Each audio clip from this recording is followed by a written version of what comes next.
നമസ്കാരം, വിങ്സ് ബുക്സിലേക്ക് സ്വാഗതം. നമുക്കിന്ന് വളരെ വ്യത്യസ്തമായ ഒരു ബുക്ക് പരിചയപ്പെടാം. ക്രൈം ത്രില്ലറാണ് കേട്ടോ. DC ബുക്സ് പബ്ലിഷ് ചെയ്ത ശ്രീ പാർവതിയുടെ പോയട്രി കില്ലർ. എൻ്റെ കയ്യിലിരിക്കുന്നത് 18ാമത്തെ കോപ്പിയാണ്. അപ്പോൾ തന്നെ മനസ്സിലാകുമല്ലോ എത്രമാത്രം ജനപ്രിയമായൊരു ബുക്കാണ് ഇത് എന്ന്. ആദ്യാവസാനം വരെ ഒരേ സസ്പെൻസ് നിലനിർത്തുന്നൊരു കൃതിയാണ് കേട്ടോ ഇത്. അതിവിദഗ്ധനായ ഒരു കൊലയാളി ഒരു കൈവിരൽ പാട് പോലും അവശേഷിപ്പിക്കാതെ കടന്നു പോകുന്നു. എല്ലാ ഡെഡ് ബോഡിക്കും സമീപത്ത് നിന്ന് മനോഹരമായൊരു കവിത ഭാഗമാണ് അന്വേഷണ ഉദ്യോഗസ്ഥർക്ക് ലഭിക്കുന്നത്. അതാകട്ടെ വരാനിരിക്കുന്ന ഒരു കൊലപാതകത്തിൻ്റെ സൂചനയുമാണ്. സമർത്ഥനായ ഒരു IPS ഓഫീസർ ഡെറിക് ജോൺ നടത്തുന്ന അന്വേഷണ യാത്രയാണ് ഈ കൃതി. മനോഹരമായ ഭാഷ, അതിമനോഹരമായ ആഖ്യാനം, അതിലും മനോഹരമായ സസ്പെൻസ്.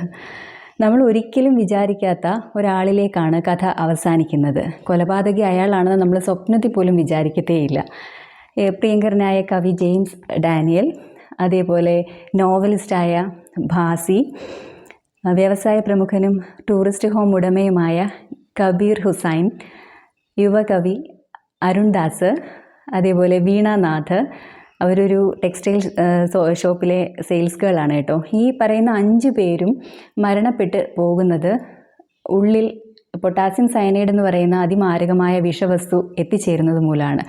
അപ്പോൾ എങ്ങനെയാണ് ഈ സീരീസ് കില്ലിങ്ങിലേക്ക് എത്തിച്ചേരുന്ന കൊലപാതകിക്ക് ഇത്രയും മാരകമായൊരു വിഷം, അതും സ്വർണ്ണപ്പണിക്കാരുടെ കയ്യിൽ മാത്രം കാണുന്ന ഈ മാരകമായ വിഷം ലഭിക്കുന്നത് എന്ന ചോദ്യം വിരൽ ചൂണ്ടുന്നത് അതിഭയാനകമായ ഒരു പ്രതികാര കഥയിലേക്കാണ്.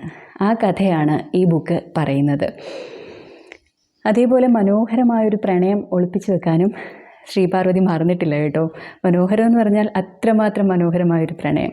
ചില ബന്ധങ്ങളൊന്നും നമുക്ക് വാക്കുകൾ കൊണ്ട് പറയാനായിട്ട് സാധിക്കില്ലല്ലോ. അങ്ങനെ വാക്കുകൾ കൊണ്ട് നിർവചിക്കാൻ പറ്റുന്നതിനും അപ്പുറമുള്ളൊരു റിലേഷനാണ് ശ്രീ പാർവതി ഇതിൽ ഒരു പ്രണയമായി ഒളിപ്പിച്ചു വെച്ചിരിക്കുന്നത്. ഈ ബുക്ക് വായിച്ചു കഴിഞ്ഞിട്ട് ഞാനിങ്ങനെ ഇരുന്ന് ആലോചിച്ചു, സൂസൻ ആയിരുന്നു ഞാനെങ്കിൽ ഈ ഡെറിക്കും മായയും തമ്മിലുള്ള റിലേഷൻഷിപ്പിനെ അറിയുമ്പോൾ ഞാൻ എങ്ങനെയാണ് പ്രതികരിക്കുക എന്ന് ഞാൻ ആലോചിച്ചിട്ടുണ്ട്. അതേപോലെ തന്നെ മായയാണ് ഞാനെങ്കിൽ എങ്ങനെ പ്രതികരിക്കുമെന്നും ഞാനിങ്ങനെ ചിന്തിച്ച് നോക്കിയിട്ടുണ്ട് കേട്ടോ. മായയാണ് ഞാനെങ്കിൽ ശ്രീപാർവതി ഇതിൽ വരച്ചു വെച്ചിരിക്കുന്ന പോലെ മാത്രമേ പ്രതികരിക്കാൻ സാധിക്കുകയുള്ളൂ. കാരണം അത്ര മനോഹരമാണ് ആ പ്രണയം. ഒരു വേളയിൽ നമ്മളിങ്ങനെ സംശയിച്ച് പോകും, ഈ പ്രണയമാണോ ഈ കൊലപാതകത്തിലേക്കെല്ലാം ലീഡ് ചെയ്യുന്നതെന്നുള്ള കാര്യവും നമ്മളിങ്ങനെ സംശയിച്ച് പോകും. അതേപോലെ തന്നെ ഓൺലൈൻ മാധ്യമങ്ങളും അതിൻ്റെ പ്രാധാന്യവും അതിൻ്റെ പിന്നിലുള്ള ഇൻറ്റൻഷനും അങ്ങനെയുള്ള കാര്യങ്ങളൊക്കെ മനോഹരമായിട്ട് തന്നെ കഥയിൽ പറയുന്നുണ്ട്. അതിനൊക്കെ കഥയിൽ മനോഹരമായൊരു സിഗ്നിഫിക്കൻ്റ് ആയിട്ടുള്ളൊരു റോളും ഉണ്ട്. എന്തായാലും ഞാൻ കഥയുടെ സസ്പെൻസ് ഒന്നും പറയുന്നില്ല, അത് വായിച്ച് തന്നെ അറിയേണ്ടുന്ന ഒന്നാണ്. ക്രൈം ത്രില്ലേഴ്സ് ഇഷ്ടപ്പെടുന്നവർക്ക് കണ്ണും പൂട്ടി സജസ്റ്റ് ചെയ്യാൻ പറ്റുന്ന ഒരു ബുക്കാണ് DC ബുക്സ് പബ്ലിഷ് ചെയ്ത ശ്രീ പാർവതിയുടെ പോയട്രി കില്ലർ. പറ്റുമെങ്കിൽ വായിച്ച് നോക്കുക പോയട്രി കില്ലർ.